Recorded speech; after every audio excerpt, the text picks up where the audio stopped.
Self-mastery in the Urantia book. We're talking about next level spirituality here, people. Faith, remember, is going to grant us the eternity to keep on progressing our personality and our soul's evolution. The soul is the evolving combined aspect of our spirit, which is a perfect fragment from God, and our own personality and experience here. That those two things combine are the soul. So faith grants us that eternity, but mastery, self-mastery, self-control, self-restraint, self-discipline is what is required to evolve in that eternity, to qualify for more greatness and glory, to experience more things. And you can start it whenever you want, here and now. You could start it at whichever pace you choose, because the pace belongs to each of us. That's why it's not a rush type of thing, get it now. And this is to be a breaking of the shackles. So that's what spirituality is. So the best words that I can give are relax and flow. But having said that, delay is not avoidance. It is merely delay. You're not saving yourself out of anything by trying to avoid mastery and self-control. And these things are all correlated at all different levels as well, so that they make sense. You know, for instance, diet. Well, we know that makes sense at a medical, scientific level in order to control ourselves when it comes to eating that, bag of Oreos. The Urantia book has a few keys here on self-control, but it's somewhat subtle because it's not supposed to be this book of, you must do this, you must give up this, blah, blah, blah. So subtle, in fact, that the Urantia book community as a whole is missing this aspect of self-mastery, especially when it comes to things like diet. If you go, I used to be on the Urantia book Facebook page, if you go on there and propose a vegan diet, you'll get, reamed because, oh, Jesus ate fish, blah, blah, blah, blah. Well, we're supposed to be evolving this type of thing. But they can do that, and that's fine, because the book is set up in that way where when you're ready to take these tidbits, and we're looking at one of them right now, then that's what you'll realize is the next step in progress for you. But it's blatant if you look at our Adam and Eve, who were supposed to be our examples, not the first humans, but the material uplifters of a planet. They did not eat the flesh of animals, and they were supposed to be our examples. So that's very blatant and obvious right there. But they'll see, the thing is, people can rationalize away any single thing like that. We're looking at page 739. Please like and subscribe for people that are interested. This book isn't written by humans. This is written by advanced celestial beings, and you'll see when we dive into this. But man's rational mind is one of his worst enemies, because you can rationalize away all of your debased tendencies. So somebody who's really into the Urantia book can read that part about Adam and Eve not eating the flesh of animals and be like, well, blah, blah, blah, X, Y, Z. And you can always rationalize, always, always, always come up with some way to say, well, it's okay that I did that, blah, blah, blah. And it is okay, in fact, but remember, it's going to delay your progress, and you're not going to avoid. Eventually, you're going to have to face it. Why not face it here and now? The sooner that you face it, and then get on with the glory. Here we go, folks. We're looking at evolution in time and space. It's got a great nugget here on self-mastery here at the end. Evolution in time and space. This is an over-control of evolution. And when they say evolution, they're literally meaning many different aspects of it. One of them being the actual evolution of single-celled organisms to humans, and not only that, but then the humans to Morantia beings and spirituality. We're talking, vast evolution from the lowliest creature up to heavenly divine. Time, and thanks to Natasha, who's first suggesting self-mastery here. Time and space are indissolubly linked. There is an innate association. The delays of time are inevitable in the presence of certain space conditions. If spending so much time in effecting the evolutionary changes of life development occasions perplexity, I would say that we cannot time the life process to unfold any faster than the physical metamorphosis of a planet will permit. And when they say we, they're talking, who did we say this was? A life carrier, okay? These are beings who carry life to planets and kick off this whole evolutionary process, spiritual beings that start this thing off. They're limited by literally time, physics. The individual's yardstick, but that's just in time-space worlds. In Central Universe and Havona, they create perfect beings, instantly. The individual's yardstick for time measurement is the length of his life. All creatures are thus time-conditioned, and therefore do they regard evolution as being a long, drawn-out process.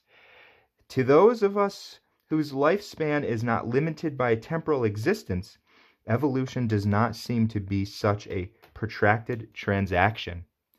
On Paradise, where time is non-existent, these things are all present in the mind of infinity and the acts of eternity. So they're talking about a little glimpse there of what it would be like if watching evolution unfold wasn't a long, drawn-out thing.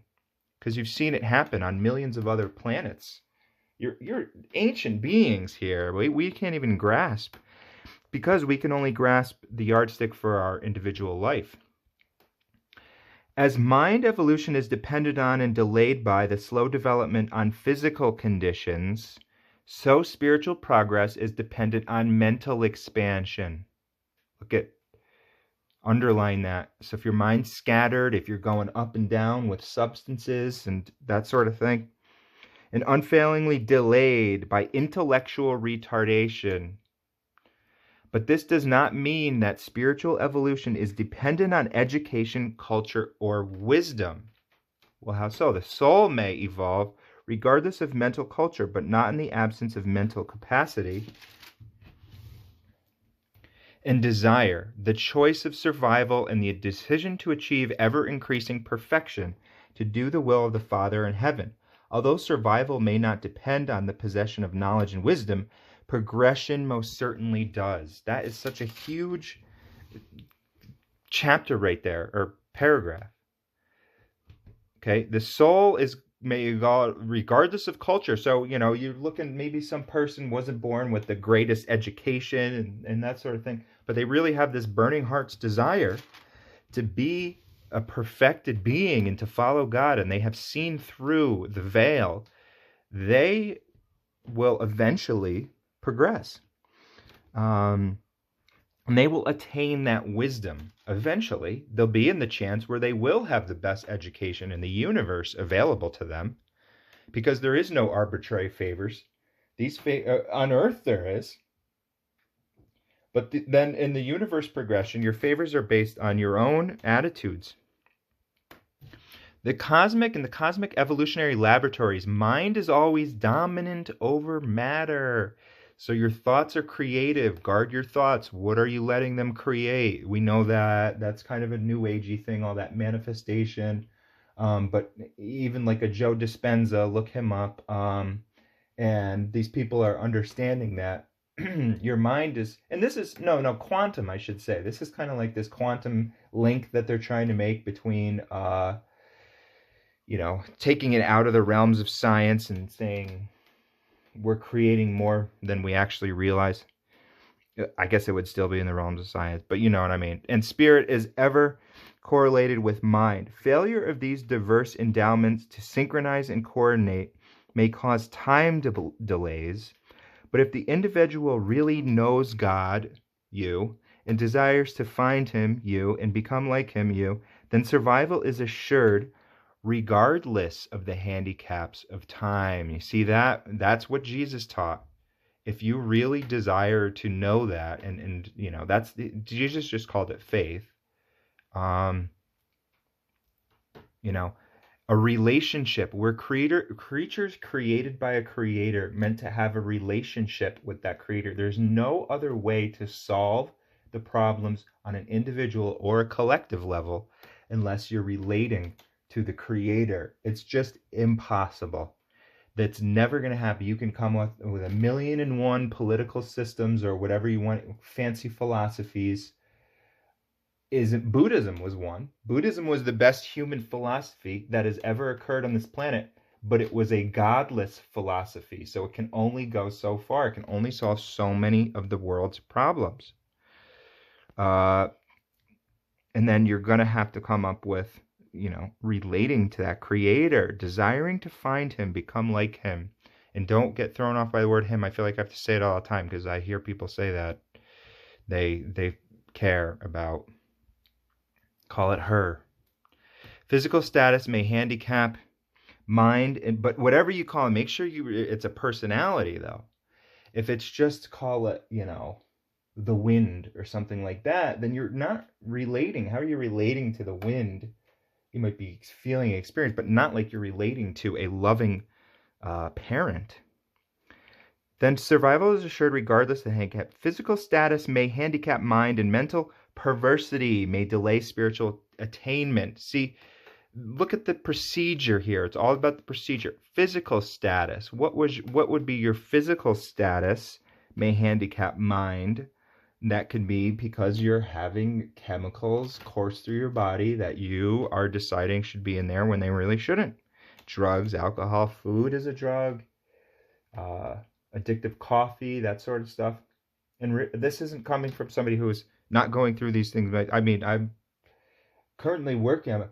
Now, I will say, on a personal note, I have defeated alcohol in my life. That was a big thing for me for many years. It took a long time to unwind from that, but I knew that I needed to do that. And I have not had alcohol in 7 years. If I wasn't spiritual, if I hadn't found God and all that sort of stuff, I don't think I would have been able to. I probably would still be an alcoholic. And also, but I'm still working on, for instance, coffee is my, current thing that I'm trying to work. Addictive coffee gets my mind going and stuff like that, and in a way that is unbalanced. And I know eventually, here, look at this. And mental perversity. What kind of rotten things are you entertaining in your mind? Perversity could be porn addiction, could be any of those types of things, even just thoughts, may delay spiritual attainment, but none of these obstacles can defeat the whole souled choice of will. That's why we can breathe a sigh of relief, people. That's why the book of Urantia is a book of do's, not a book of don't do's. You see, because anybody who reads that will say it's gonna play out, it's gonna unfold. It might take many lifetimes, but wouldn't you rather get on with it now, knowing this? And that's what self-mastery is all about. It's being more proactive about this attainment because of what greatness comes to you and what you're saving yourself out of down the road, be it a medical condition or some sort of depression or whatever. Here's this one-liner, one of the most important lines in the book. Write this on your heart and embed this in your mind. When physical conditions are ripe, this is why anybody who reads the Urantia book as a real serious student, they love to overlook this line because they don't want to face, and not all, but this is the overall sentiment that you get. Like the Urantia Foundation, this should be their like motto, so people understand how to attain the next level. And that's what we're talking about. That's what Natasha asked about. We're trying to attain the next level here on earth. We want to feel uniquely enlightened and advanced here. And we want to have that peace which passes all understanding, that poise, that bliss type feeling. Here is the exact procedure. When physical conditions are ripe, people, that means perfect diet. Look at this. Then sudden mental, look at, they italicize that. Sudden, all of a sudden, boom! And it's like that. It's like a flash. Mental evolutions may take place. When mind status is propitious, meaning favorable, sudden spiritual transformations may occur. Again, a flash, boom, all of a sudden, spiritually transformed. And then when spiritual values receive proper recognition, then cosmic meanings become discernible, and increasingly the personality is released from the handicaps of time and delivered from the limitations of space. It is such plain English right there on what the procedure is. Physical conditions, very simple. Dietary choices, right? Drugs, alcohol, lifestyle. The things that you can control in order to make you at your best. Exercise, not busting and gut in the gym and, to try to get the perfect body, but just say, I'm going to do a little bit of cardio here and there. If your diet's good, then, you don't need to bust that gut because that's unbalanced. What do they call that? Runner's high and workout junkie and all that type of stuff. That's an unbalance, right? But then your mental evolutions take place. And then look at what happens here, folks. Look at the sum total of this. Your personality is released from the handicaps of time and delivered from the limitations of space. That can be just so huge. Imagine feeling timeless here while you're walking around on earth. You're not going to rush. They say Jesus never rushed. And then you can take that even to the next level, delivered from the limitations of space. You're going to translate. When you reach that level, I mean, you're not going to be a time-space individual anymore. You can think about that for who even knows how long, I mean, we're going to experience this for an eternity. But that is the procedure. You see, physical conditions, then the mental evolutions. And look at it, just happens suddenly. You do the things that you can control, right? That's this part of it. And then these parts, boom, flashes. All right, so that's one here. Now let's turn over to this because this is another little blurb on self-mastery in the Urantia book. This is page 1209. The 7 psychic circles, relation of adjusters to individuals. Now, we haven't really looked at this that much, but the 7 psychic circles are just your, this is like the keynotes of progress, the keystones of progress. As you ascend closer from the 7th to the 1st, there are these like very kind of, milestones. Oh wow, like you retain this level. You no longer are entertaining the idea of doing XYZ evil sorted thing. Okay, well now you're in the next psychic circle. Oh wow, you're starting to master your diet. Now you're on the next, so forth and so on. So there's 7 of them. But right here, they go through all this, but I wanted to say, where is this?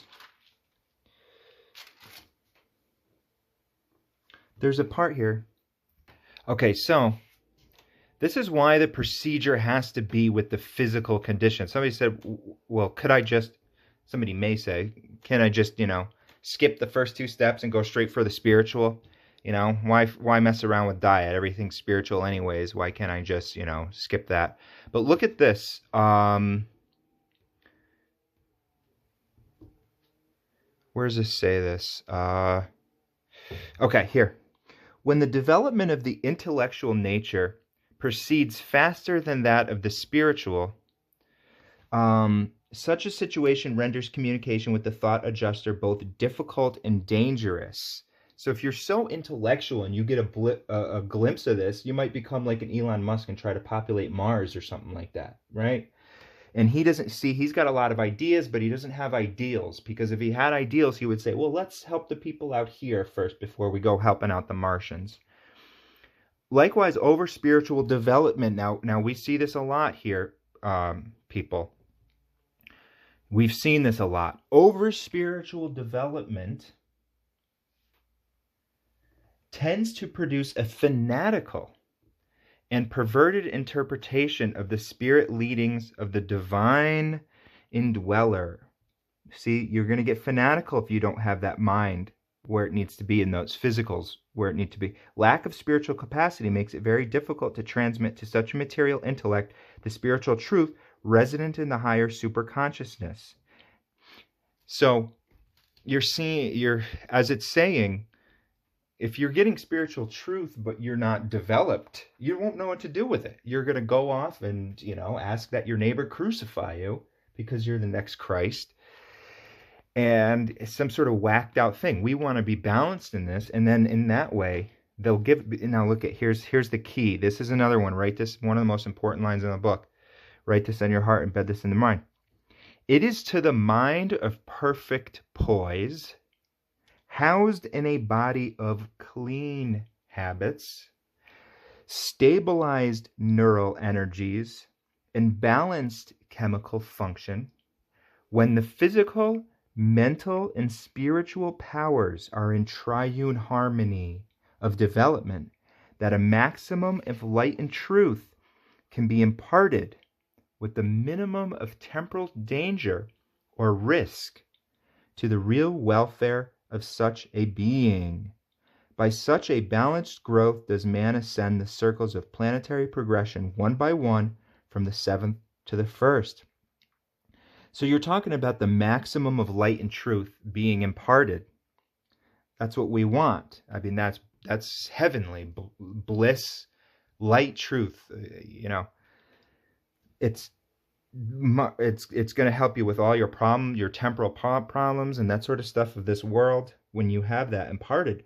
But if they impart that to somebody, it's like a laser beam. It's going to sear them right through them. And if your heart is not already aligned and right with that, if your body is not in line, look, it takes this triune, physical, mental, and spiritual, stabilized neural energies, then you're going to go fanatic. Balanced chemical function, physical, mental, and spiritual powers are in triune harmony of development. That is when they can happen, and not until then. And if you try to short circuit that by doing a drug, then you're going to get it garbled, people. And that is why those things are not sustainable, and it's caused way much more harm than good on the entire planet. Drugs have. So, it can be a useful thing for a therapy type of situation for, a month or something like that. But then you use that to get your space going, that you can get a holistic understanding. This is what this is talking about here, holistic, right? There's no shortcuts to that. There's no arbitrary favors. Taking a drug would be an arbitrary favor. Just because you have the ability to hold a lighter up to a pipe of DMT, now all of a sudden you're supposed to get all these great spiritual insights because you just lifted your arm. And this is saying you have to really work to balance these things, and then you're going to get this ultimate understanding. And that laser beam isn't going to sear through you. It's going to bolster you. So there's just a little bit about self-mastery in the Urantia book, but those are the two keys. 1209, by the way, that page is on. So 7 psychic circles, folks.